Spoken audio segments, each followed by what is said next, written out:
تقنية اعتمدها المغرب في المطارات لاستقبال الوافدين، تقنية تعرف باسم البوابات الإلكترونية أو إي جيت. المغرب اعتمد هذه التقنية أولا في مطار مراكش المنارة كنموذج، لكن مطارات أخرى معنية أيضا بهذه التقنية مثل طنجة، فاس وأكادير وغيرها.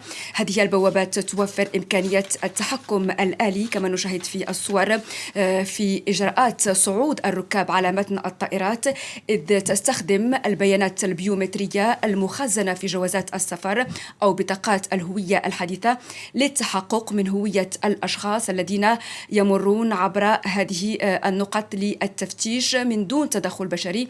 الهدف بطبيعة الحال هو تسريع إجراءات عبور الوافدين على المغرب خلال هذه التظاهرة الرياضية.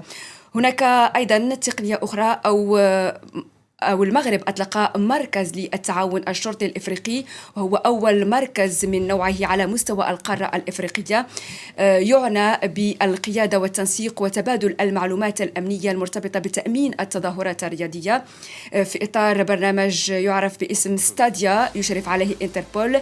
من بين مهام هذا المركز هو المراقبة الرقمية، بمعنى رصد التهديدات السيبرانية المحتملة والاختراقات الإلكترونية التي قد تهدد أمن هذه وسير هذه التظاهرة الرياضية. سيتم ذلك بالتنسيق مع وحدة الجرائم السيبرانية التابعة لإنتربول. المغرب أيضا يعتمد وبقوة على كاميرات المراقبة الذكية. هناك كاميرات ثابتة مزودة بالذكاء الاصطناعي وبتقنية التعرف على الوجوه، نجدها داخل الملاعب وفي شوارع المدن الست التي تنظم فيها المباريات.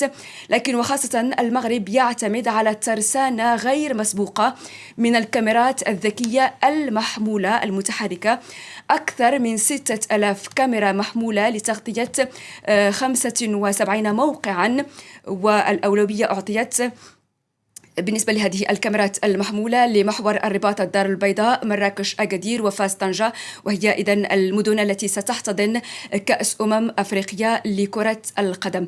هذه الكاميرات لها القدرة على التعرف الوجوه في الشارع أو التعرف على الوجوه داخل السيارات، مثلا في حال وجود سائق سيارة أفلت من قبضة الشرطة. كما لها القدرة على قراءة لوحات ترقيم السيارات كما نشاهد في هذه الصور التي تظهر النظام بالفعل المعتمد في المغرب. وبالحديث عن هذه الكاميرات المتحركة نتحدث عن تقنية أخرى في هذا الإطار، وهي في الواقع سيارات تعرف باسم أمان، كشف عنها المغرب قبل أشهر فقط. عبارة عن سيارات رباعية الدفع خاصة بعناصر الأمن، مزودة بأحدث التكنولوجيات مثل كاميرات بزاوية رؤية شاملة 360 درجة، لها القدرة أيضا على التعرف على الوجوه. وبفضل تقنية محلية الصنع طورتها الفرق التقنية والهندسية التابعة للمديرية العامة للأمن الوطني بالاعتماد على الذكاء الاصطناعي. كما أن هذه السيارات لها أيضا القدرة على قراءة لوحات ترقيم السيارات، ما يتيح التتبع الفوري للمركبات المشتبه بها.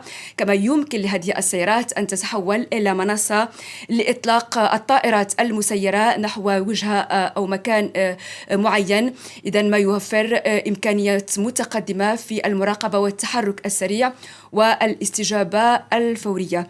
وبالحديث عن الطائرات المسيرة، المغرب يعتمد بقوة خلال هذه التظاهرة في إطار على الدرون، وفي إطار الأبواب المفتوحة التي نشاهدها في هذه الصور التي نظمتها المديرية العامة للأمن الوطني في مايو الماضي.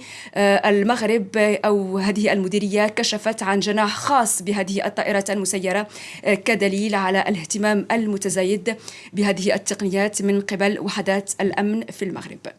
السلام عليكم الدراري، اليوم جبت لكم فيديو غادي يبرد لكم القلب. قناة فرنسية دارت تقرير على المغرب وتصدمات، بقاو حالين فمهم في التكنولوجيا اللي وجدنا لكأس إفريقيا. المغرب هرب بزاف، وإلا ما متيقنيش شوف بعينيك هاد الفيديو ورد عليا الخبر في الكومنتير. البداية من المطار اخويا، باي باي الصاف وداكشي ديال الطباع، دابا كاين غير إيجيت. وجهك هو الباسبور، الروبو كيسكانيك وكتدوز بحال شي شخصية VIP. وزيدك 6000 كاميرا ذكيه في المدن كتعرفك شكون انت وسط الزحام. يعني صحاب الفوضى وصحاب الهمزه وداك الشيء حركه بيديك مشاو فيها جيم اوفر. ولكن الصدمه الحقيقيه الخوت هي هذه: سياره الشرطه امان، صنع مغربي 100%. شوف التكنولوجيا، كتطلق الدرون من السطح ديالها باش تتبع اي واحد كيعيق. فرنسا شافت هاد الشيء وتخلعات، كيسحاب ليهم واش فيلم خيال علمي، وهو راه غير البوليس المغربي. الخلاصه الخوت، المغرب ما بقاش كيلعب، المغرب فات الفوت، فات جميع الدول الافريقيه. يعني شي حاجه طوب. الا حسيتي بالفخر اخويا ولا اختي، طرطق داك اللايك دابا واكتب ليا في التعليق: المغرب هرب. تهلاو في ريوسكم وديما مغرب.